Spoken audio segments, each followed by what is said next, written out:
La Bible en un an, la 10e journée, le livre de la Genèse, le chapitre 23, verset 1 au chapitre 24, verset 54 à le livre des Psaumes, chapitre 9, verset 14 à 21, le livre des Proverbes, chapitre 2, le verset 16 à 19, l'évangile de Marc, le chapitre 7, verset 1 à 23.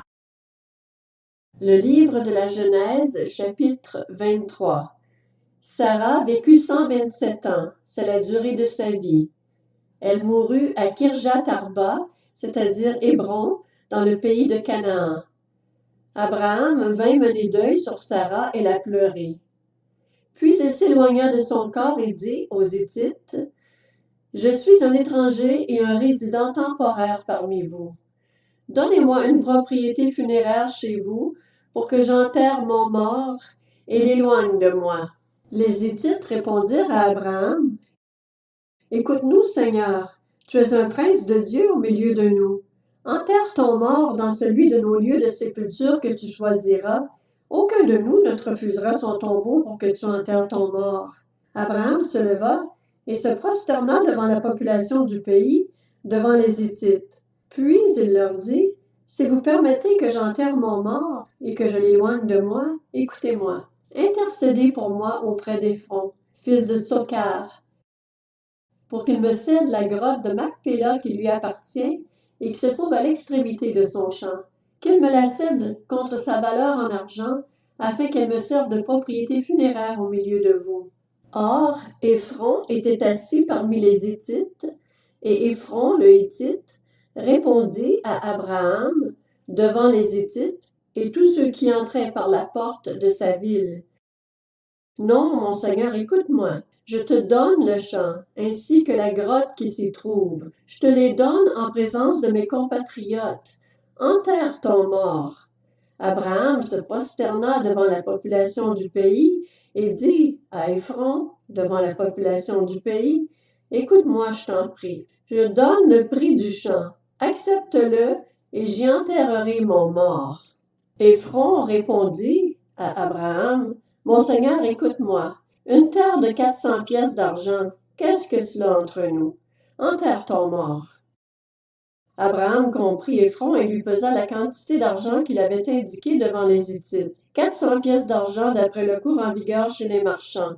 Le champ d'Éphron à Macpéla, vis-à-vis de Mamré, le champ et la grotte qui s'y trouve, avec tous les arbres qui sont dans le champ, dans la limite de son pourtour, devinrent ainsi la propriété d'Abraham en présence des descendants de Heth et de tous ceux qui entraient par la porte de sa ville.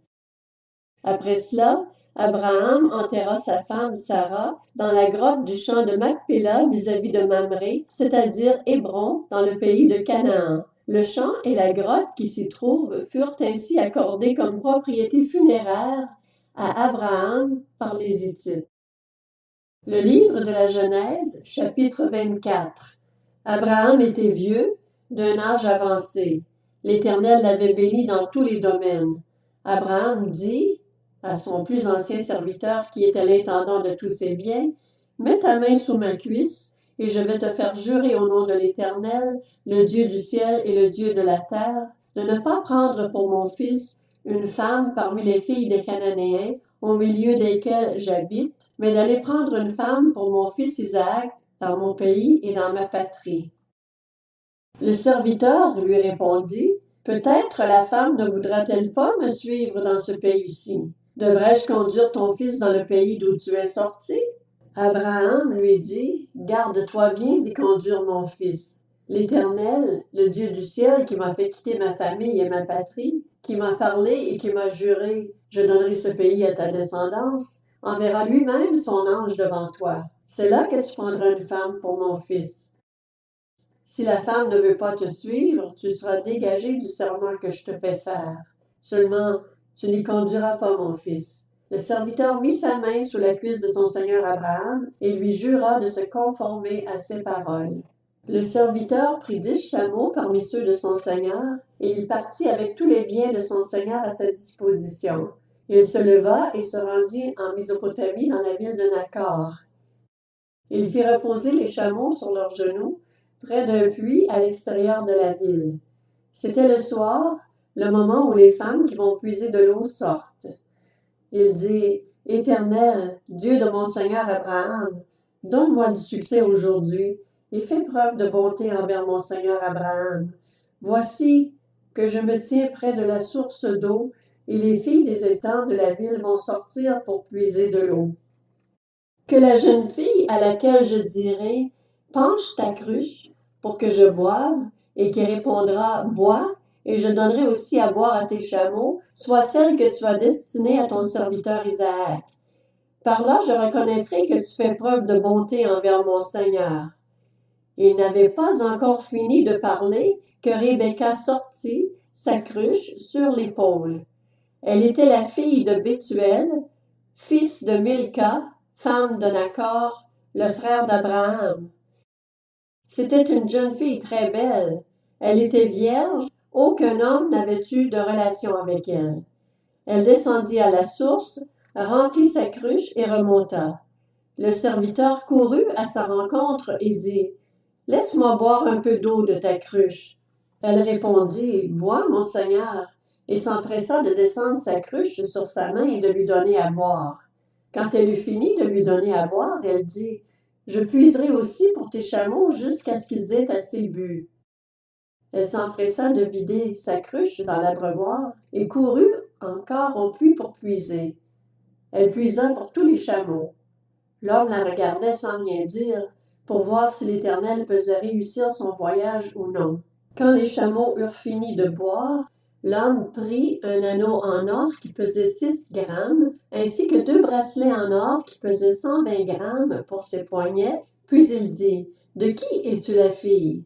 Dis-le-moi, je t'en prie. Y a-t-il chez ton père de la place pour passer la nuit? » Elle répondit, « Je suis la fille de Bethuel, le fils de Milca et de Nachor. » Elle lui dit encore, « Il y a de la paille et du fourrage en abondance chez nous, et aussi de la place pour passer la nuit. » Alors l'homme s'inclina et adora l'Éternel en disant, « Béni soit l'Éternel, le Dieu de mon Seigneur Abraham, qui n'a pas renoncé à sa bonté et à sa fidélité envers mon Seigneur. Moi-même, l'Éternel m'a conduit chez la famille de mon Seigneur. » La jeune fille courut raconter cela chez sa mère. Rebecca avait un frère du nom de Laban. Laban courut dehors vers l'homme près de la source. Il avait vu l'anneau et les bracelets au poignet de sa sœur et il avait entendu sa sœur Rebecca dire « Voici comment m'a parlé cet homme. » Il vint donc vers cet homme, toujours près des chameaux, vers la source. Il lui dit « Viens, toi qui es béni de l'Éternel. Pourquoi resterais-tu dehors? J'ai préparé la maison et une place pour les chameaux. » L'homme arriva à la maison. Laban fit décharger les chameaux. Il donna de la paille et du fourrage aux chameaux, ainsi que de l'eau pour laver les pieds de l'homme et de ses compagnons. Puis il lui servit à manger, mais l'homme dit, « Je ne mangerai pas avant d'avoir dit ce que j'ai à dire. »« Parle, » dit Laban. Alors il dit, « Je suis un serviteur d'Abraham. L'Éternel a comblé mon Seigneur de bénédictions, si bien qu'il est devenu puissant. Il lui a donné des brebis et des bœufs, de l'argent et de l'or, des serviteurs et des servantes, des chameaux et des ânes. Sarah, la femme de mon Seigneur, a donné dans sa vieillesse un fils à mon Seigneur, et il lui a fait don de tout ce qu'il possède. Mon Seigneur m'a fait prêter serment en disant, « Tu ne prendras pas pour mon fils une femme parmi les filles des Cananéens, dont j'habite le pays, mais tu iras prendre une femme pour mon fils dans la famille de mon père et dans mon clan. » J'ai dit à mon Seigneur, « Peut-être la femme ne voudra-t-elle pas me suivre? » Il m'a répondu, « L'Éternel devant qui j'ai marché enverra son ange avec toi et fera réussir ton voyage. Tu prendras pour mon fils une femme du clan et de la famille de mon père. Tu seras dégagé du serment que tu me fais quand tu seras allé trouver mon clan. Si on ne te l'accorde pas, tu seras dégagé du serment que tu me fais. » Je suis arrivé aujourd'hui à la source et j'ai dit, « Éternel, Dieu de mon Seigneur Abraham, si tu veux bien faire réussir le voyage que j'accomplis, voici que je me tiens près de la source d'eau. Que la jeune fille qui sortira pour puiser de l'eau, à qui je dirai « Laisse-moi boire un peu d'eau de ta cruche » et qui me répondra, bois, et je puiserai aussi pour tes chameaux, que cette jeune fille soit la femme que l'Éternel a destinée au fils de mon Seigneur. Avant que j'aie fini de parler en moi-même, Rebecca est sortie, sa cruche sur l'épaule. Elle est descendue à la source et a puisé de l'eau. Je lui ai dit, donne-moi à boire. Elle s'est empressée de descendre sa cruche de son épaule et a dit, bois, et je donnerai aussi à boire à tes chameaux. J'ai bu, et elle a aussi donné à boire à mes chameaux. Je l'ai interrogée en disant, de qui es-tu la fille? Elle a répondu, je suis la fille de Bethuel, le fils de Nachor et de Milca. J'ai mis l'anneau à son nez et les bracelets à ses poignets. Puis je me suis inclinée et j'ai adoré l'Éternel. J'ai béni l'Éternel, le Dieu de mon Seigneur Abraham, qui m'a conduit fidèlement afin que je prenne la fille du frère de mon Seigneur pour son fils. Maintenant, si vous voulez faire preuve de bonté et de fidélité envers mon Seigneur, déclarez-le-moi. Sinon, dites-le-moi et je m'en irai d'un côté ou de l'autre. Laban et Bethuel répondirent, c'est de l'Éternel que cela vient. Nous ne pouvons te parler ni en mal ni en bien. Voici Rebecca devant toi. Emmène-la en repartant. Qu'elle soit la femme du fils de ton Seigneur, comme l'Éternel l'a dit. Lorsque le serviteur d'Abraham eut entendu leurs paroles, il se prosterna jusqu'à terre devant l'Éternel. Le serviteur sortit des objets d'argent, des objets d'or et des vêtements qu'il donna à Rebecca. Il fit aussi de généreux cadeaux à son frère et à sa mère. Puis ils mangèrent et burent, lui et ses compagnons, et ils passèrent la nuit là. Le livre des Psaumes, chapitre 9. Fais-moi grâce, Éternel. Vois la misère où me réduisent mes ennemis. Retire-moi des portes de la mort, afin que je raconte toutes tes louanges dans les portes de Sion et que je me réjouisse de ton salut. Les nations tombent dans la fosse qu'elles ont creusée, leur pied se prend dans le filet qu'elles ont caché. L'Éternel se fait connaître, il fait droit, il prend le méchant à son propre piège. Que les méchants rejoignent le séjour des morts avec toutes les nations qui oublient Dieu, car le pauvre n'est pas oublié définitivement, l'espérance des malheureux n'est pas perdue pour toujours. Lève-toi, Éternel, que l'homme ne triomphe pas, que les nations soient jugées devant toi. Frappe-le d'épouvante, Éternel, que les peuples sachent qu'ils ne sont que des hommes. Le livre des Proverbes, chapitre 2. Tu seras délivré de la femme étrangère, de l'inconnu au discours flatteur qui abandonne l'ami de sa jeunesse et qui oublie l'alliance de son Dieu. En effet, sa maison penche vers la mort et sa route conduit vers les défunts. Aucun de ceux qui vont vers elle ne revient ni ne retrouve les sentiers de la vie. Évangile de Marc, chapitre 7. Les pharisiens et quelques spécialistes de la loi venus de Jérusalem se rassemblèrent auprès de Jésus. Ils virent quelques-uns de ses disciples prendre leur repas avec des mains impures, c'est-à-dire non lavées. Or, les pharisiens et tous les Juifs ne mangent pas sans s'être lavés soigneusement les mains, conformément à la tradition des anciens. Et quand ils reviennent de la place publique, ils ne mangent pas avant de s'être purifiés. Ils tiennent encore à beaucoup d'autres traditions, comme le lavage des coupes, des cruches et des vases de bronze. Alors les pharisiens et les spécialistes de la loi lui demandèrent, « Pourquoi tes disciples ne suivent-ils pas la tradition des anciens, mais prennent-ils au contraire leur repas avec des mains non lavées? » Jésus leur répondit, « Hypocrite, Ésaïe a bien prophétisé sur vous, comme il est écrit. Ce peuple m'honore des lèvres, mais son cœur est éloigné de moi. C'est faussement qu'il m'honore en donnant des enseignements qui sont des commandements humains.